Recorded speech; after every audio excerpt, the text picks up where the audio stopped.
Hello students, welcome to your own YouTube channel strong basics.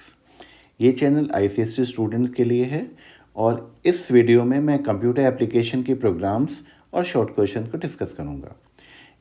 ये video आप उन सभी के लिए है जिनको समझ में नहीं आ रहा है कि कंप्यूटर एप्लीकेशंस में प्रोग्राम कैसे बनाने हैं और कैसे हमें अच्छे मार्क्स मिल पाएंगे। तो जो स्टूडेंट जिनकी परफॉर्मेंस है, जिनको 35% मार्क्स मिले हैं इनके प्री बोर्ड में और उनको 60-70 मार्क्स कैसे करने हैं, और जो स्टूडेंट्स 50 या 60% मार्क्स लेके आए हैं कंप्यूटर एप्लीकेशन में, वो अपने मार्क्स को कैसे 100% तक लेके जाएं। तो ये आप सभी के लिए है जिनको बेसिक्स में प्रॉब्लम है, जिनको ये नहीं समझ में आ रहा है कैसे हमें अच्छे मार्क्स को गेन करना है, कैसे अच्छे मार्क्स आएंगे, और उनके लिए भी है जिनके मार्क्स 50, 60, 70% तक आए हैं, वो कैसे 100% मार्क्स तक ला सकते हैं। इस वीडियो में मैं एकदम सिंपल वे में जावा के प्रोग्राम को एक्सप्लेन करूंगा जिससे आपके बोर्ड के एग्जाम्स में मैक्सिमम मार्क्स आएँ। इस पूरे वीडियो को ध्यान से देखिएगा। देखने के बाद आप आराम से एग्ज़ाम में 15 to 23 मार्क्स इस वीडियो से जो प्रोग्राम मैंने डिस्कस किया है उससे आप इजीली स्कोर कर पाएंगे। इसमें फर्स्ट मैं सेक्शन बी को डिस्कस करूंगा, क्योंकि सेक्शन बी में हमारे पास आउट ऑफ 6 क्वेश्चन हमें 4 क्वेश्चंस को अटैम्प्ट करना होता है, और जो सेक्शन बी का जो फर्स्ट क्वेश्चन होता है that is class based question. पूरे क्वेश्चन पेपर का सबसे ईजीएस्ट प्रोग्राम है, और इस क्वेश्चन का एडवांटेज क्या है कि आपको 80 से 85% कोड आपको क्वेश्चन में ही मिल जाएगा। अगर आप क्वेश्चन को ध्यान से पढ़ेंगे तो आप आराम से क्वेश्चन को फॉलो करते हुए कमांड्स लिखते जाइए और आपके 80 to 85% मार्क्स ईजिली आ जाएगा। तो फर्स्ट ऑफ ऑल मैं सेक्शन बी को स्टार्ट करता हूँ, फिर हम सेक्शन ए को भी डिस्कस करेंगे। बट जो प्रोग्राम मैं एक्सप्लेन कर रहा हूँ, जितने भी प्रोग्राम्स मैं सेक्शन बी के लिए एक्सप्लेन करूँगा, उस प्रोग्राम में किस किस टॉपिक से सेक्शन ए में भी क्वेश्चंस आते हैं वो भी मैं आपको बताता जाऊँगा। तो जब आपका सेक्शन बी कंप्लीट होगा, आपके सेक्शन ए के भी काफ़ी सारे क्वेश्चंस ऑटोमेटिकली कंप्लीट हो जाएंगे। बट आपको ये ध्यान देना है कि जब भी मैं बोल रहा हूँ कि इंपॉर्टेंट है, so you make a note of that, है ना, कि आपको समझ में आ जाए कि नहीं, सर ने कहा है कि ये वाला टॉपिक इंपॉर्टेंट है, इस टाइप का क्वेश्चन आता है, तो आपके पास उसका नोट भी रहे। इस वीडियो के एंड में मैं वो सारे टॉपिक्स को एक्सप्लेन करूँगा जो इस प्रोग्राम से रिलेटेड हैं, जो एग्ज़ाम में क्वेश्चंस आते हैं। तो सेक्शन बी का जो फर्स्ट वाला प्रोग्राम है, जो हमारा क्लास बेस है, इसमें प्रोग्राम से तो आपको 15 मार्क्स मिल ही जाएगा, और कम से कम 3 to 4 शॉर्ट क्वेश्चन भी आते हैं एग्ज़ाम में। तो अगर आप इस टॉपिक को कंप्लीट कर लेते हैं तो आपका 15 to 23 मार्क्स, 25 मार्क्स तक आप इजीली स्कोर कर सकते हैं। बिल्कुल ध्यान से देखिएगा, मैं बिल्कुल इजी लैंग्वेज में आपको एक्सप्लेन कर रहा हूँ। कोई भी टेक्निकल बात ज़्यादा नहीं होगी, आपको प्रोग्राम समझ में आएगा और अपने आप ही आप फील करेंगे कि आपको लॉजिक और कॉन्सेप्ट बिल्कुल क्लियर हो गया है। Right, yes. So first question जो आता है दैट इज क्लास पे program. 85% code you will get from the question itself. आराम से क्वेश्चन को पढ़ते जाइए, कमांड्स लिखते जाइए, आपका 85% कोड ऑटोमेटिकली लिख जाएगा। 50% आपको लॉजिक यूज़ करना है, वो कैलकुलेशन वाले पार्ट में, वो भी बहुत सिंपल होता है, उसमें कुछ भी डिफिकल्ट नहीं होता। और 6 to 8 मार्क्स के क्वेश्चन आपको सेक्शन ए में भी आते हैं, तो 23-25 marks you can get from this. Right, चलिए स्टार्ट करते हैं, फर्स्ट प्रोग्राम स्टार्ट करते हैं। इस वीडियो में 2 प्रोग्राम एक्सप्लेन करूंगा, और दोनों प्रोग्राम बेसिकली 2 ही तरह के प्रोग्राम्स आते हैं इसमें, जो कैलकुलेशन वाले हैं। तो उसके बेस पे आप कोई भी क्वेश्चन इसमें आता है आप इजीली अटेम्प्ट कर सकते हैं, और मैं सारे पॉइंट को कवर करूंगा, वो शॉर्ट क्वेश्चन से रिलेटेड हो या प्रोग्राम से रिलेटेड हो, आपको बिल्कुल क्लियर होगा और easily you can score very good mark from this video only. Right, now first question है। एक चीज़ आपको ध्यान रखनी है कि जब आप क्वेश्चन पढ़ रहे हैं तो you have to read the question very carefully. एकदम ध्यान से पढ़िए कि क्वेश्चन कह क्या रहा है, रिक्वायरमेंट क्या है, हमें इनपुट्स क्या लेने हैं, हमें कैलकुलेशन क्या करना है, हमें डिस्प्ले क्या करना है, ये सारी चीज़ें बिल्कुल क्लियर होनी चाहिए। तो मैं इस प्रोग्राम के थ्रू आपको पूरा एक्सप्लेन करूँगा, एकदम ध्यान से सुनिएगा, everything I will explain you in this. चलिए फर्स्ट हम रीड करते हैं। क्वेश्चन बोल रहा है design a class name showroom with the following description. ये छोटा सा हमारा क्वेश्चन है जिसमें हम एक वी कैन से हम एक छोटा सा एप्लीकेशन बना रहे हैं शोरूम के लिए। किसी का शोरूम है, उसके लिए हम एप्लीकेशन बनाते हैं, और इसमें क्या होता है, जब कस्टमर आता है तो हम अपने प्रोग्राम के थ्रू, अपने एप्लीकेशन के थ्रू कस्टमर का नाम स्टोर करते हैं, उसका मोबाइल नंबर स्टोर करते हैं। अगर वो कोई प्रोडक्ट परचेज़ करता है तो प्रोडक्ट की कॉस्ट कितनी है, और डिस्काउंट भी ये शोरूम ऑफ़र करता है, तो हम डिस्काउंट कैलकुलेट करते हैं और अमाउंट जो आपका कॉस्ट है उसके बाद डिस्काउंट को माइनस करके जो एक्चुअल अमाउंट कस्टमर को पे करना है उसको भी कैलकुलेट करेंगे। तो हम क्वेश्चन को फॉलो करते जाएंगे और देखते हैं कैसे कैसे हम इसमें इंस्ट्रक्शन और कमांड्स को लिख सकते हैं, right. First, so we have to design a class name showroom. अगर आपके क्वेश्चन में वेरिएबल का नाम और क्लास का नाम या मेथड का नाम दिया हुआ है तो आपको सिर्फ वही लिखना है, आप अपनी तरफ से उसको चेंज मत कीजिएगा क्योंकि इट्स ऑलरेडी गिवन। इसमें 85% चीज़ें अपने आप ही दी हुई हैं, only have to follow this. तो फर्स्ट कमांड हम जो लिखेंगे दैट इज इम्पोर्ट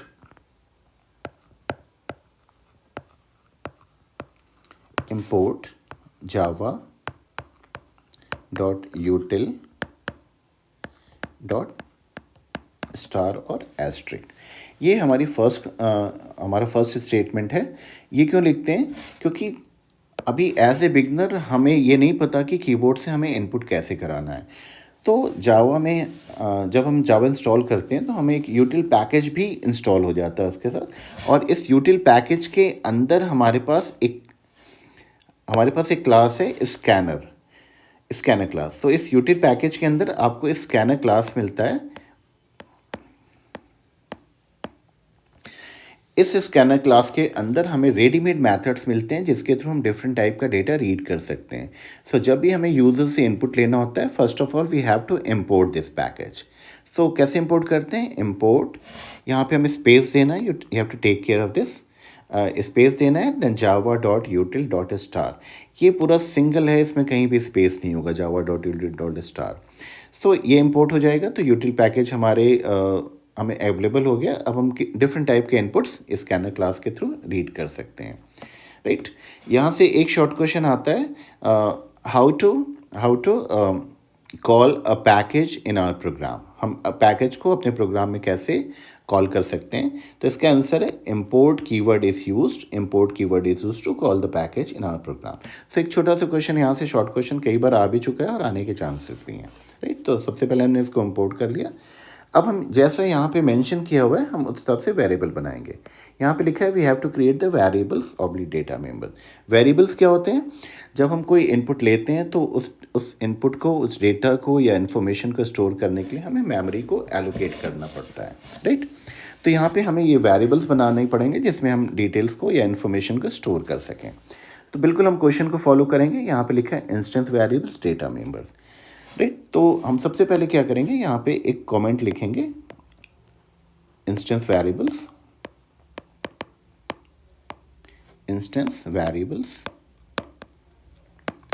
देखिए क्वेश्चन में लिखा हुआ है और ये 2 फॉरवर्ड स्लैश लगा के हमने ये सिंगल लाइन कमेंट लिखा है। जब हम प्रोग्राम बनाते हैं या एग्ज़ाम में भी बनाएंगे तो हमें उसमें कम से कम 4 से 5 कमेंट्स को लिखना पड़ेगा। कमेंट क्या होते हैं? ये कंपाइलर्स को रीड नहीं करता, ये प्रोग्रामर की अंडरस्टैंडिंग के लिए होते हैं। लाइक आपने कोई लॉजिक यूज़ किया है या आपने किसी कैलकुलेशन को किया है, फर्दर आपको देखना है कि क्यों आपने कौन सा लॉजिक यूज़ किया था या क्यों ये कैलकुलेशन किया था, तो आप अपने लिए नोट्स बना सकते हैं। तो ये सिंगल लाइन कमेंट और मल्टी लाइन कमेंट्स, हमारे पास 2 टाइप के कमेंट्स होते हैं। तो हमें अपने प्रोग्राम में 4 से 5 कमेंट्स को ज़रूर लिखना है। अब यहाँ तो बहुत ईजी है, यहाँ पे लिखा हुआ है इंस्टेंस वेरिएबल, हमने ये इंस्टेंस वेरिएबल लिख दिया। और ये दो जो फॉरवर्ड स्लैशेस हैं ये सिंगल लाइन कमेंट के लिए होते हैं, तो ये एक सिंगल लाइन कमेंट हो गया, राइट। अब इसके बाद ये बोल रहा है कि स्ट्रिंग नेम। अब हमें क्या करना है, एक नेम नाम का वेरिएबल बनाना है जिसका टाइप स्ट्रिंग है। स्ट्रिंग मतलब कि टेक्स्ट है, राइट। तो जावा में टेक्स्ट को हम स्ट्रिंग बोलते हैं। तो बिल्कुल हम ऐसे लिख देंगे यहाँ पे स्ट्रिंग नेम, और हर इस कमांड के बाद हमें सेमीकोलन लगाना है। सेमीकोलन मतलब कंपाइलर को क्लियर है this is the end of this command, right. तो हमने यहाँ पे स्ट्रिंग किया और आपको यहाँ पे याद रखना है कि ये जो स्ट्रिंग का एस है ये कैपिटल होगा हमेशा, राइट। और यहाँ पे हमें इस डेटा टाइप के बाद जो वेरिएबल है यहाँ पे गैप देना है और बाद में सेमीकोलन लगाना है। बिल्कुल उसी तरह हम यहाँ पे दूसरा वेरिएबल बनाएंगे लॉन्ग MOBNO, जिसमें हम कस्टमर का मोबाइल नंबर स्टोर करेंगे, राइट। तो यहाँ पे हम लिखेंगे लॉन्ग MOBNO। तो ये भी वेरिएबल क्रिएट हो जाएगा मेमोरी में और हम यहाँ पे मोबाइल नंबर को स्टोर कर सकते हैं। ये जो लॉन्ग डेटा टाइप होता है ये नॉन डेसिमल नंबर को स्टोर करता है। और जैसे जब हमारे पास किसी भी नंबर में डिजिट्स ज़्यादा होती हैं, जैसे मोबाइल नंबर में हमारे पास 10 डिजिट्स हैं, तो हमें ये लॉन्ग डेटा टाइप यूज़ करना पड़ता है जिससे कि हम ज़्यादा डिजिट्स वाले नंबर को, नॉन डेसिमल नंबर्स को स्टोर कर सकें, इसीलिए यहाँ पे इसने लॉन्ग लिखा हुआ है। फिर हम स्टोर करेंगे, थर्ड है हमारा डबल कॉस्ट। डबल कॉस्ट ये क्या है? The cost of the item purchase. Customer जो आइटम परचेज करेगा उसकी कॉस्ट को इसमें स्टोर करना है। तो ऑलरेडी मेंशन है तो हम बिल्कुल वैसे लिखेंगे डबल, डबल स्पेस दे के कॉस्ट। आप हम कोई भी नाम नहीं चेंज करेंगे अगर हमें क्वेश्चन पेपर में दिया हुआ है। अभी डबल डेटा टाइप क्या करता है? ये डेसिमल नंबर्स को भी स्टोर करता है और नॉन डेसिमल नंबर्स को भी स्टोर करता है। तो जो कॉस्ट है वो रुपीज़ में होगी तो पॉइंट में भी हो सकती है और वैसी भी हो सकती है। तो जैसा लिखा है हम उसको यूज़ क्रिएट करेंगे, राइट। इसके बाद लिखा है डबल डिस्काउंट। डबल डिस्काउंट मतलब जो अगर स्टोर ऑफर करता है कि इस प्रोडक्ट पे या इतने आइटम पे डिस्काउंट है, तो उसको स्टोर करने के लिए we have to create a variable discount of double type, double dis. इसका डिस नाम दिया है तो हम डिस ही यूज़ कर लेते हैं। इट्स अ नेम ऑफ, नाम हम कुछ भी दे सकते हैं बट हमें यहाँ पे नेमिंग रूल्स को फॉलो करना होता है, that I will tell you later on. इसके बाद ये बोल रहा है कि double amount, double amount to store the amount to be paid after discount. अब इसमें क्या होगा? ये जो अमाउंट कस्टमर को पे करना है उसको हम कैलकुलेट करेंगे। So the cost minus discount that will be the amount which customer has to pay. तो इसके लिए भी हम वेरिएबल बनाएंगे, यहाँ डबल अमाउंट दिया है, इन the same way double, double amount, double amount. अब ये हमारे सारे वेरिएबल्स, सारे इंस्टेंस वेरिएबल्स हमारे क्रिएट हो गए, राइट। तो ये वाला पार्ट हमारा इंस्टेंस वेरिएबल का कंप्लीट हो गया। नेक्स्ट, अब ये बोल रहा है कि हमें प्रोग्राम में, हमें क्वेश्चन में हमें मेंबर मेथड्स बनाने हैं। मेंबर मेथड्स का मतलब अब हमें अलग अलग प्रोग्राम्स बनाने हैं अलग अलग काम के लिए। सो फर्स्ट मेथड है डिफ़ॉल्ट कंस्ट्रक्टर। ये बहुत इंपॉर्टेंट है, इसमें शॉर्ट क्वेश्चन भी आते हैं, राइट। मैंने लास्ट में एक्सप्लेन किया हुआ है व्हाट इज कंस्ट्रक्टर, बट आप ध्यान से देखिएगा। ये कह रहा है शोरूम का एक डिफ़ॉल्ट कंस्ट्रक्टर बनाना है टू इनिशियलाइज डेटा मेंबर्स। ये जो डिफ़ॉल्ट कंस्ट्रक्टर होता है ये स्पेशल मेथड होता है और इसका सिर्फ एक ही काम होता है, वेरिएबल्स को इनिशियल वैल्यू देना, राइट। और इसका एक और इसका जो नाम होता है, जो जैसे यहाँ पे शोरूम दिया है, यही हमारे क्लास का भी नाम है। तो कंस्ट्रक्टर का नाम और क्लास का नाम हमेशा एकदम एग्जैक्टली सेम होना चाहिए, ये रूल है। तो जब भी हम कंस्ट्रक्टर बनाएंगे, जैसे मैं डिफ़ॉल्ट कंस्ट्रक्टर बना रहा हूँ तो इसका नाम भी क्लास का नाम ही है। यू कैन सी क्लास का नाम भी शोरूम है तो इसका भी। अब देखिए डिफ़ॉल्ट कंस्ट्रक्टर बना रहा हूँ, बहुत सिंपल है, कुछ भी नहीं करना। यहाँ पे दिया है शोरूम तो हम यहाँ पे लिखेंगे पब्लिक, पब्लिक शोरूम। और आपको नोटिस क्या करना है कि आपको ध्यान क्या देना है कि ये बिल्कुल वैसे ही लिखना है जैसे आपने क्लास का नाम दिया हुआ था। इसमें कोई भी अपर केस या लोअर केस में चेंजेस नहीं करने हैं, एग्जैक्टली सेम देना है क्योंकि जावा केस सेंसिटिव है। ओके, सो ये पब्लिक हो गया। अब यहाँ पे हम कर्ली ब्रैकेट ओपन करेंगे। जब हम मेथड बनाते हैं, जैसे कंस्ट्रक्टर मेथड भी बना रहे हैं, तो हम कर्ली ब्रैकेट ओपन करेंगे, राइट। और जब ये सारे लिख लेंगे then will close the curly braces. Okay, अब ये क्या कह रहा है? इनिशियलाइज करने हैं हमें सारे डेटा मेंबर को इनिशियल वैल्यू देनी है। तो जो डेटा मेंबर्स हैं हमारे, यहाँ पे देखिए नेम है, MOBNO है, कॉस्ट है, डिस है, अमाउंट है, इन सारे वेरिएबल्स को हमें इनिशियलाइज करना है। मतलब जो वेरिएबल क्रिएट हो गया मेमोरी में तो इनको हमें इनिशियल वैल्यूज़ देनी है।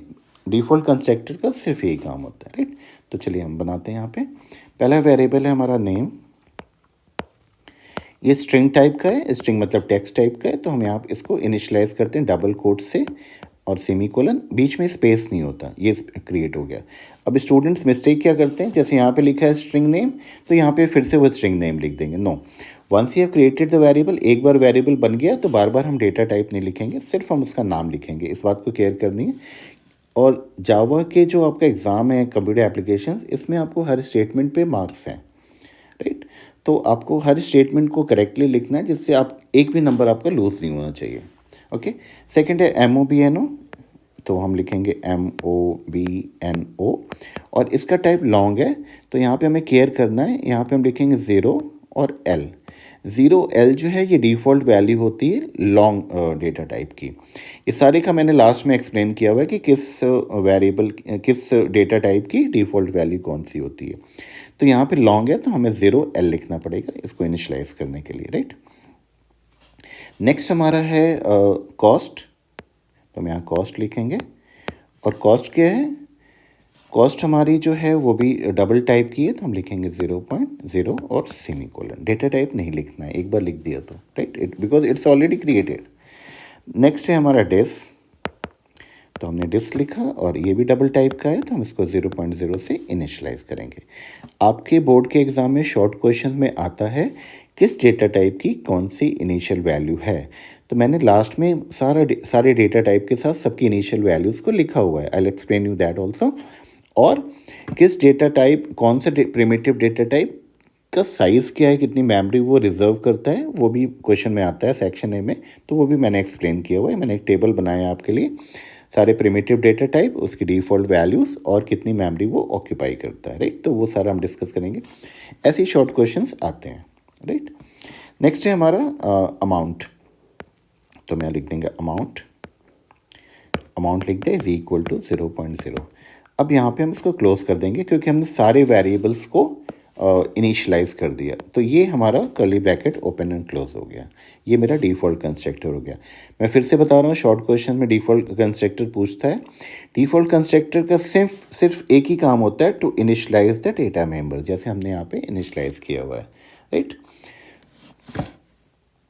अब मेरा जो सेकंड मेथड है जो हमें क्रिएट करना है, दैट इज़ इनपुट मेथड हमें क्रिएट करना है, जिसमें हम कस्टमर का नेम इनपुट कराएंगे, उसका मोबाइल नंबर इनपुट कराएंगे और कॉस्ट इनपुट कराएंगे, राइट।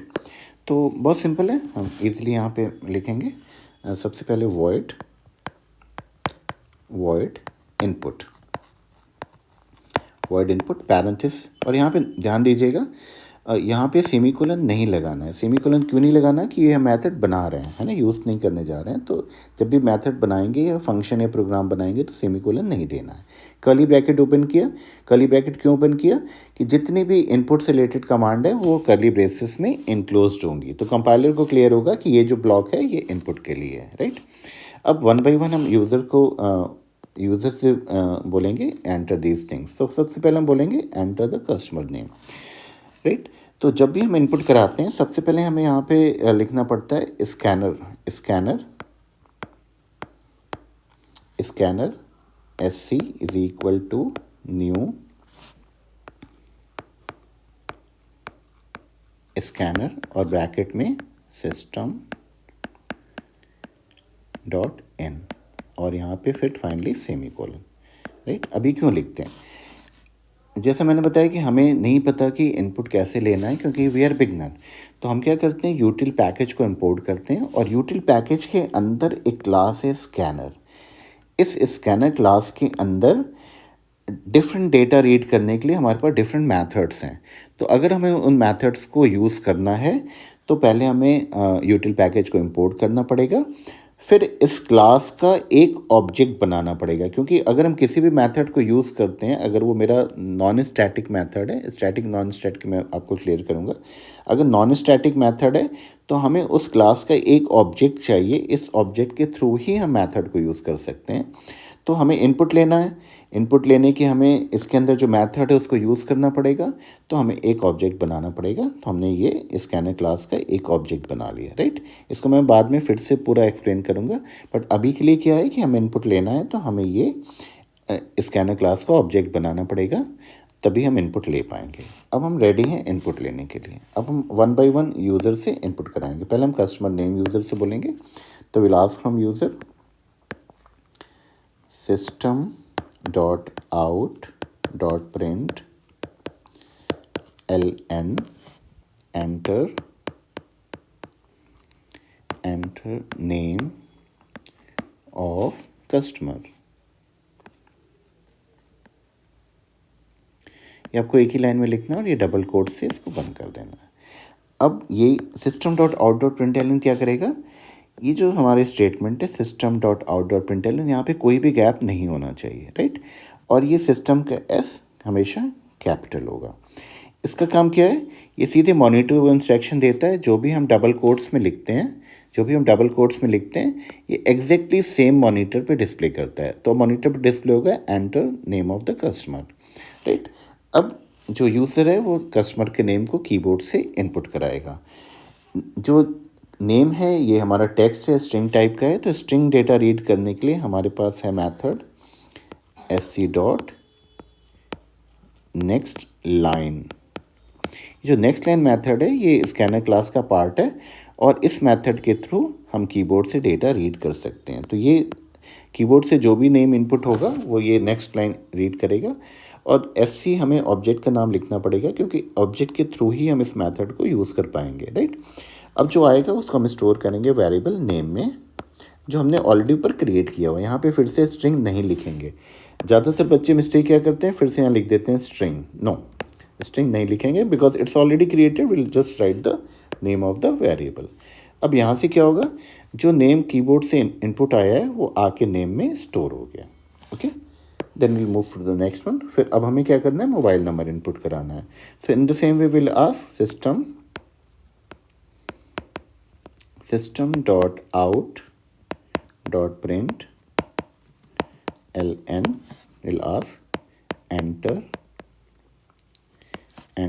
Mobile number, right. यहाँ डबल कोट से क्लोज किया और इसको क्लोज किया। तो अब ये मॉनिटर पे डिस्प्ले होगा एंटर मोबाइल नंबर, राइट।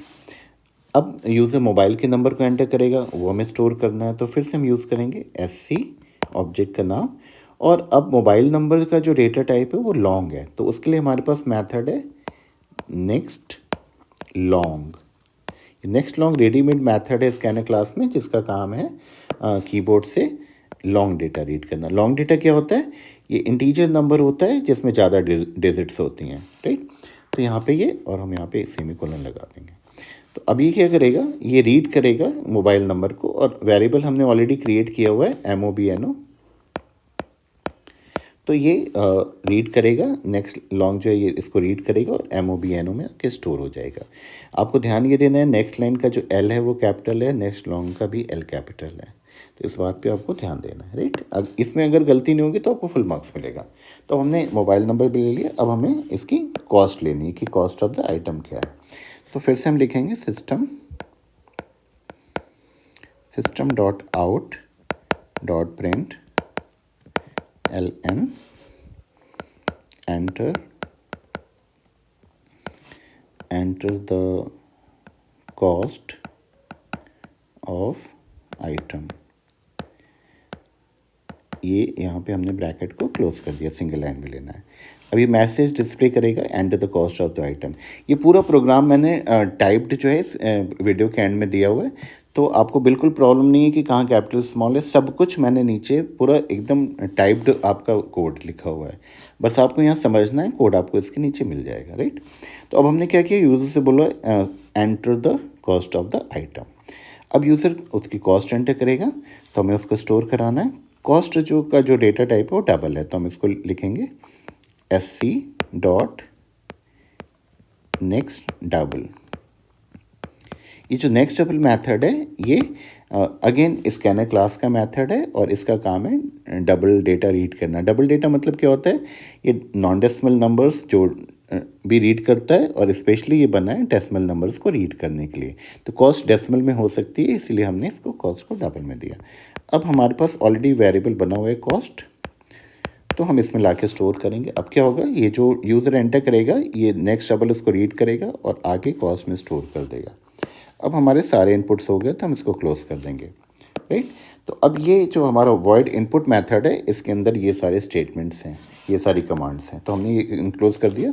अब कंपाइलर को क्लियर हो गया कि इनपुट मेथड जब भी कॉल होगा तो ये सारी कमांड्स एग्जीक्यूट होंगी, राइट।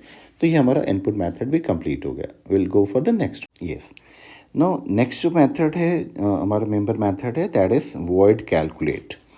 इस कैलकुलेशन में हमें दो तरह के कैलकुलेशंस आते हैं, तो हम दोनों कैलकुलेशन को डिस्कस करेंगे वन बाई वन, जिससे आपके एग्जाम में फुल मार्क्स आएँ।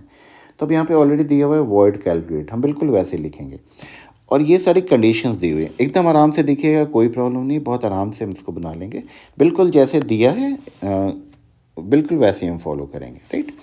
ये क्या बोल रहा है, to calculate the discount on the cost of purchase item, हमें डिस्काउंट कैलकुलेट करना है जो परचेज आइटम की कॉस्ट है उस पर, right, based on the following criteria.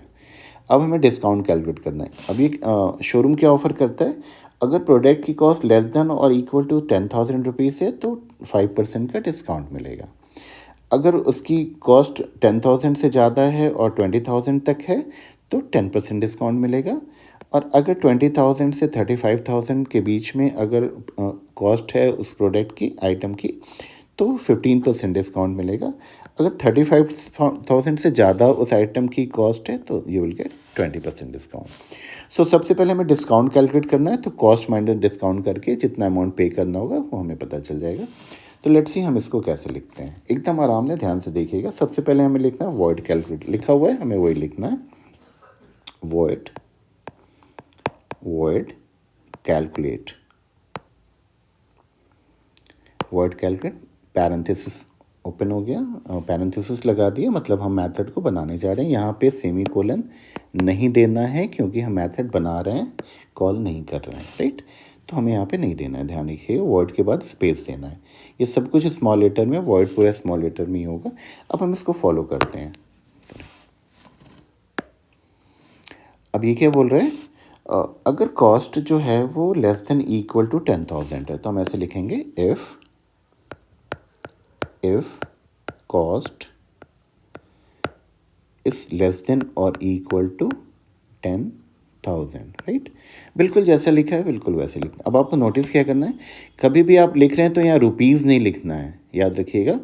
और यहाँ पे कॉमा भी नहीं लगाना है, सिंपली आपको वही अमाउंट लिखना है। यहाँ पे कोई रुपीज़ या कोई साइन नहीं लगाना है, इसको कॉमा नहीं करना है, राइट। एग्जैक्टली ऐसे लिखना है। तो अब क्या हुआ है, लेस देन इक्वल टू 10,000 इसमें मेंशन है तो हमने लिख दिया if cost is less than equal to 10,000, बिल्कुल वैसे लिखा। तो हमें क्या करना है, डिस्काउंट है 5%, तो हम यहाँ लिखेंगे डिस, जो हमने वेरिएबल ऑलरेडी बनाया हुआ है, और कॉस्ट इनटू 0.05। अब जो कॉस्ट का 5% होगा वो इस डिस्काउंट में आके स्टोर हो जाएगा, राइट। अगर ये वाली कंडीशन है तो। अगर ये कंडीशन नहीं है, सेकंड कंडीशन है जहाँ पे कॉस्ट है 10,000 से ज़्यादा और 20,000 तक। देखो आप कैसे लिखेंगे, एल्स इफ स्पेस देंगे, यहाँ पे लिखेंगे कॉस्ट, एकदम क्वेश्चन को फॉलो करेंगे, इज ग्रेटर देन 10,000 हो गई, लेस देन इक्वल टू 20,000, तो हम एंड लगाएंगे। एंड ये डबल एम्परसेंट होता है एंड के लिए, लॉजिकल ऑपरेटर है जो दो स्टेटमेंट को आपको एंड के लिए यूज़ होता है, राइट। तो अगर कॉस्ट 10,000 से ज़्यादा है, एंड फिर से हम लिखेंगे कॉस्ट इज लेस देन और इक्वल टू 20,000, ये हमने क्लोज कर दिया। कभी भी इफ़ और एल्स में सेमी कोलन नहीं लगाना है क्योंकि स्टेटमेंट कंप्लीट नहीं है। अगर ये कंडीशन होगी तो ये कैलकुलेशन होना है, तो कभी भी इफ़ में सेमी कोलन नहीं लगेगा और एल्स इफ में भी सेमी कोलन नहीं लगेगा। अगर ये कंडीशन है 10,000 से ज़्यादा कॉस्ट है और 20,000 लेस देन इक्वल है, अगर ये है तो हमारा जो डिस्काउंट होगा वो होगा कॉस्ट इनटू 0.10, 10%, राइट। तो ये कैलकुलेट करके आ जाएगा। थर्ड अब क्या बोल रहा है, थर्ड ये बोल रहा है कि अगर 20,000 से ज़्यादा है कॉस्ट और 35,000 तक है तो 15% डिस्काउंट होगा। तो बिल्कुल हम ऐसे लिखेंगे, एल्स इफ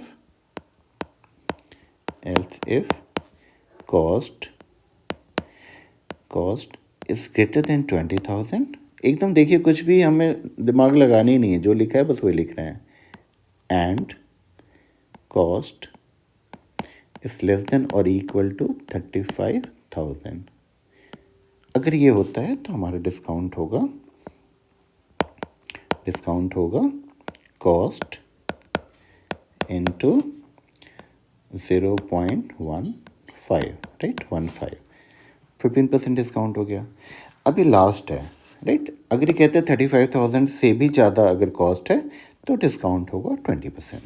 ये मेरा लास्ट ऑप्शन है। तो हम यहाँ दो तरह से कर सकते हैं इसको एंड, या तो हम एल्स लिखें, एल्स लिख के हम लिख सकते हैं discount is equal to cost into 0.20%, right.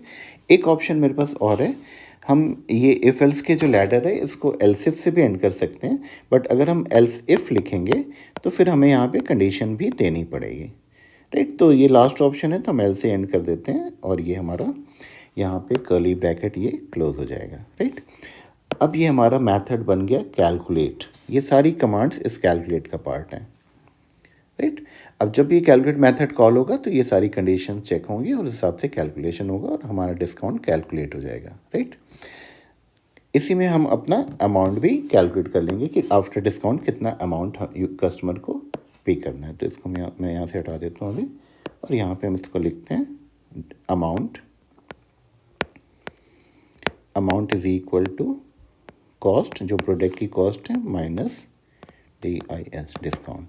तो अब क्या हुआ, जो हमने डिस्काउंट को कैलकुलेट किया है तो जो कॉस्ट है उससे डिस्काउंट को माइनस कर दिया, तो एक्चुअल अमाउंट जो कस्टमर को पे करना है वो हमें समझ में आ गया। अब हम यहाँ पे इस कर्ली ब्रैकेट को क्लोज करेंगे। तो ये हमारा पूरा मेथड बन गया कैलकुलेट। जब भी इस कैलकुलेट मेथड को कॉल करेंगे तो कैलकुलेशन होगा और अमाउंट हमारा कैलकुलेट हो जाएगा, राइट। तो ये हमारा कैलकुलेशन वाला भी मेथड बन गया। कितना इजी है, बस आप क्वेश्चन देखते जाइए, कमांड लिखते जाइए। नोटिस क्या करना है, इफ़ या एल्स इफ में सेमीकोलन नहीं लगाना है। और अगर रेंज है, जैसे यहाँ बोलता है cost is greater than 10,000 and less than equal to 20,000 range है, तो हमें यहाँ पे % यूज़ करना है एंड के लिए।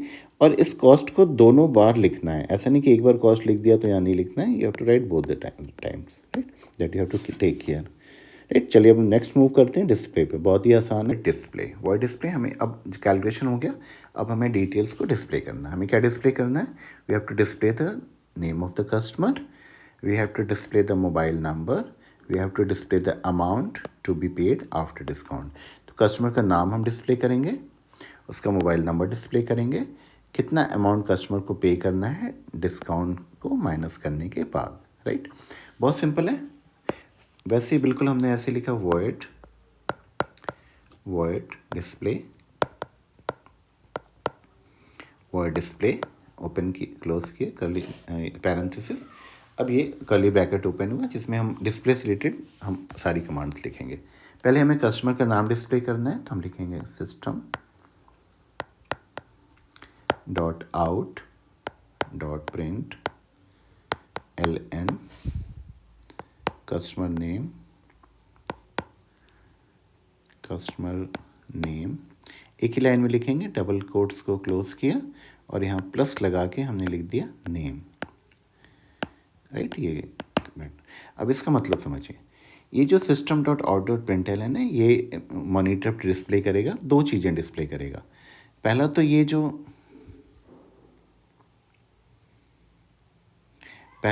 जो हमने ये आपके डबल कोट्स में लिखा हुआ है, इसको एग्जैक्टली इसी तरह प्रिंट करेगा, राइट, क्योंकि ये डबल कोट्स में लिखा हुआ है। इसके बाद हमें क्या करना है, हमें प्लस मतलब और क्या प्रिंट करना है, हमें प्रिंट करना है नेम जो हमने स्टोर किया हुआ है।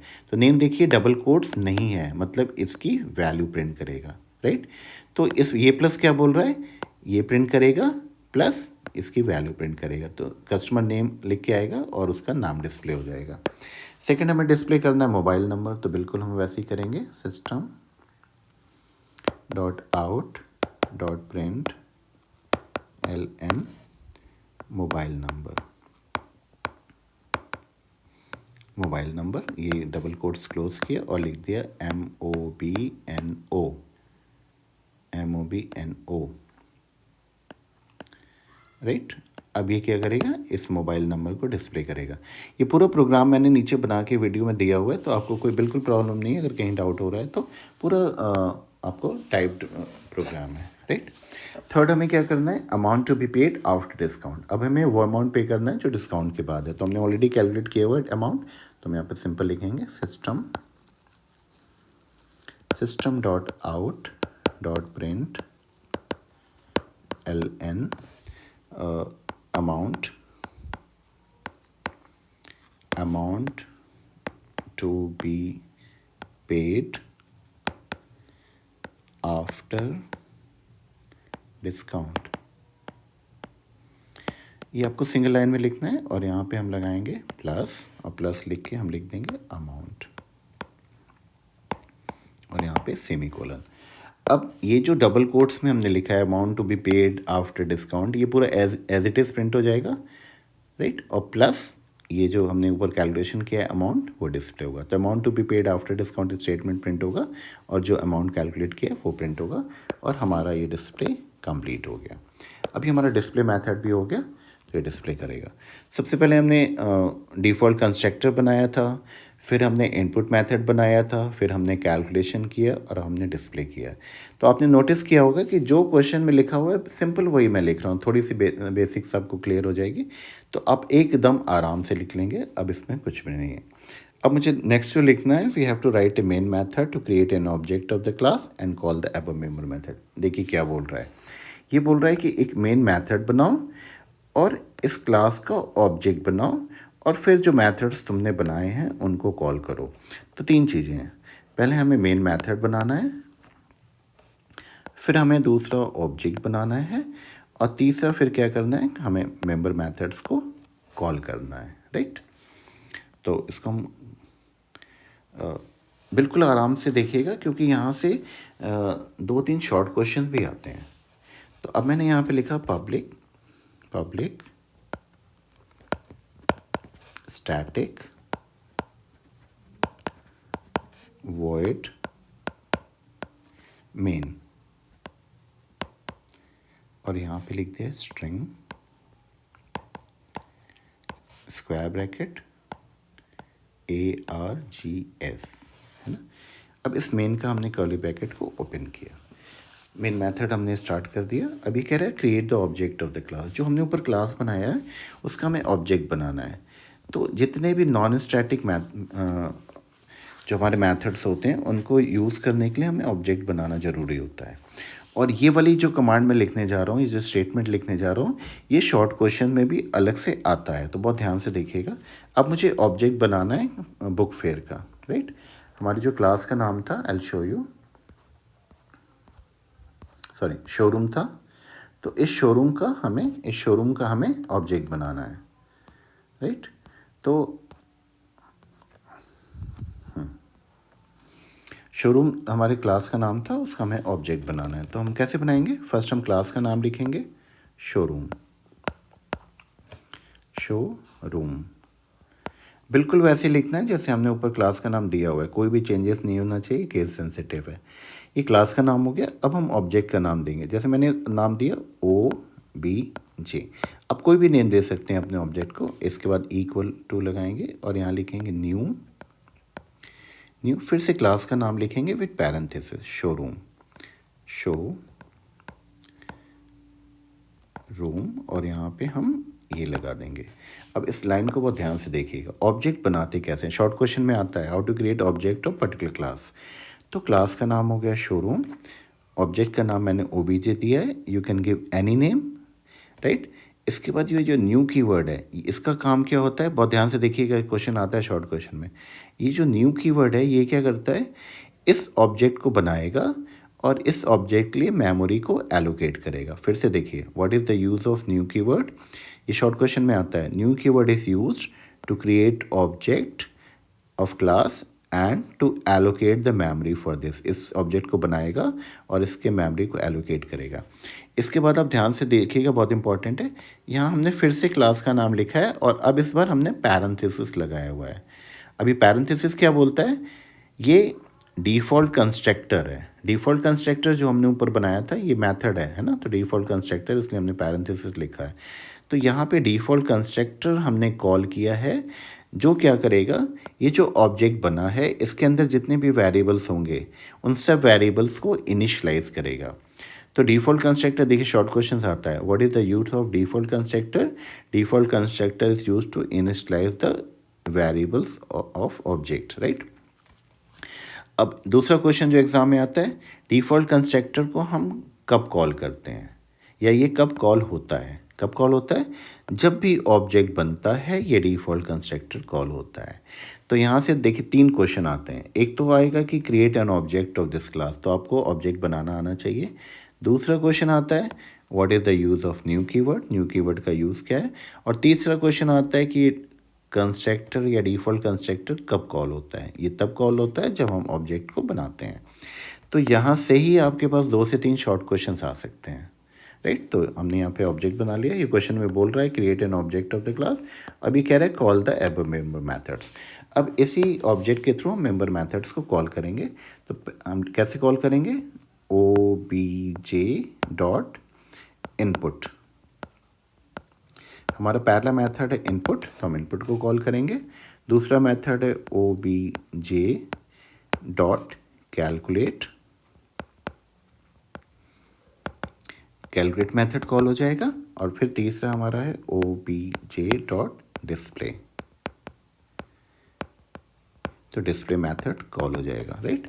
फिर हम अपने इस क्लास को क्लोज कर देंगे, इस मेन को क्लोज करेंगे और फाइनली हम क्लास को भी क्लोज कर देंगे।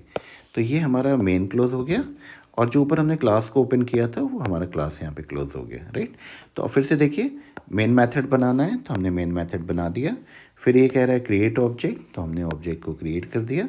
फिर ये कह रहा है call the above member methods, तो हमने ऑब्जेक्ट के थ्रू मेंबर मेथड्स को कॉल किया। कॉल कैसे करते हैं, ऑब्जेक्ट का नाम, फिर हम यहाँ पे डॉट ऑपरेटर लगाते हैं। डॉट ऑपरेटर का काम होता है, डॉट का काम होता है मेथड को कॉल करना। कौन सा मेथड कॉल किया, इनपुट, और सेमीकोलन लगा दिया। वैसे हमने कैलकुलेट को कॉल किया और वैसे हमने डिस्प्ले को कॉल किया। अब हमारा ये प्रोग्राम कंप्लीट हो गया, मतलब you will gate 15 marks in this. आराम से 15 मार्क्स मिलेगा। और देखिए बिल्कुल कुछ भी नहीं करना हुआ, हमने क्वेश्चन को फॉलो किया और हमारा ये प्रोग्राम बन गया। Now variable description. Section B के जितने भी प्रोग्राम्स हैं उसके एंड में हमें वेरिएबल डिस्क्रिप्शन लिखना ज़रूरी है, क्योंकि अगर क्वेश्चन 15 मार्क्स का है तो will get 2 marks from this variable description. और ये बिल्कुल इजी है, क्वेश्चन में ऑलरेडी मेंशन्ड है। तो हमें 3 कॉलम इसमें बनाने होंगे। एक वेरिएबल नेम लिखना होगा, second data type, and the third description mean what is the use of this, why we are using this, right. तो फर्स्ट हमारा था नेम, इसका डेटा टाइप स्ट्रिंग क्वेश्चन में ऑलरेडी दिया हुआ है। और ये किस लिए, to store the name of the customer, customer का नाम स्टोर करने के लिए। बिल्कुल वैसे MOB है नो, ये भी क्वेश्चन में दिया हुआ है। डेटा टाइप लॉन्ग है, ये भी दिया हुआ है। और क्यों यूज़ कर रहे हैं, to store the customer's mobile number, right. Third है हमारा कॉस्ट, कॉस्ट का डेटा टाइप डबल है और to store the cost of item purchased. फिर हमारा नेक्स्ट है डिस, वेरिएबल का नाम डिस है, इसका डेटा टाइप डबल है, to store the calculated discount amount, right. ये सब आपको क्वेश्चन में ऑलरेडी दिया हुआ है, only you have to write here. Last है हमारा अमाउंट, इसका डेटा टाइप डबल है, and to store the final amount to be paid after discount, right. तो हर प्रोग्राम के एंड में सेक्शन बी के हमें ये वेरिएबल डिस्क्रिप्शन बनाना होगा। टेबल अच्छे से ध्यान कर लीजिए, 3 कॉलम होंगे इसमें, एक वेरिएबल का नाम, दूसरा उसका डेटा टाइप, और हम क्यों यूज़ कर रहे हैं। तो इसमें तो ऑलरेडी क्वेश्चन में दिया, तो आपके लिए बिल्कुल ईजी है। और बाकी में भी जो वेरिएबल्स हम यूज़ करेंगे बाकी प्रोग्राम्स में, क्वेश्चन में, उसके लास्ट में हमें ये वेरिएबल डिस्क्रिप्शन बिल्कुल ऐसे ही बनाना है, राइट। तो ये फर्स्ट वाला जो हमारा क्वेश्चन है वो कंप्लीट हो गया है, क्लास बेस वाला। इसके मैं 2-3 एग्जांपल्स और अपलोड करूँगा, और उसके साथ में जो शॉर्ट क्वेश्चंस इसमें आते हैं, जैसे मैंने प्रोग्राम एक्सप्लेन करते हुए बताया, वो शॉर्ट क्वेश्चन भी with answer I will share with you, right. तो ये फर्स्ट हमारा क्लास बेस प्रोग्राम हो गया, सेक्शन बी का पहला क्वेश्चन। ऐसे ही एक और मैं प्रोग्राम अपलोड करूँगा जिसमें आपको, इसमें जो एक तरह का कैलकुलेशन है उसमें कैलकुलेशन थोड़ा सा डिफरेंट होगा। तो बेसिकली 2 ही तरह के कैलकुलेशंस आते हैं। तो अगर आपका ये भी हो गया तो आपका 15 मार्क्स प्लस 6 to 8 मार्क्स आपके शॉर्ट क्वेश्चन में कंप्लीट हो जाएगा, right. Thank you so much for watching this. आप इसको लाइक सब्सक्राइब ज़रूर कर दीजिएगा, और ये अपने फ्रेंड्स को भी ज़रूर शेयर कीजिएगा। इसमें जितने भी वीडियोस मैं अपलोड करने जा रहा हूँ वो सारे आपके बोर्ड के एग्ज़ाम के लिए बहुत इंपॉर्टेंट है, और बड़े आराम से आपके अच्छे मार्क्स आएंगे, क्योंकि मैंने सिंपल तरह से इसको एक्सप्लेन किया हुआ है। ना कोई लॉजिक मैंने बोला है, ना मैकेनिज़्म बोला है, एकदम सिंपल लैंग्वेज में एक्सप्लेन किया है। तो इसको आपको तो फ़ायदा मिलेगा, प्लस आपके जो फ्रेंड्स हैं उनको भी फ़ायदा मिलेगा। तो इसको लाइक ज़रूर कीजिएगा, सब्सक्राइब कीजिए, और अपने फ्रेंड्स में शेयर भी ज़रूर कीजिएगा। Thank you so much for watching.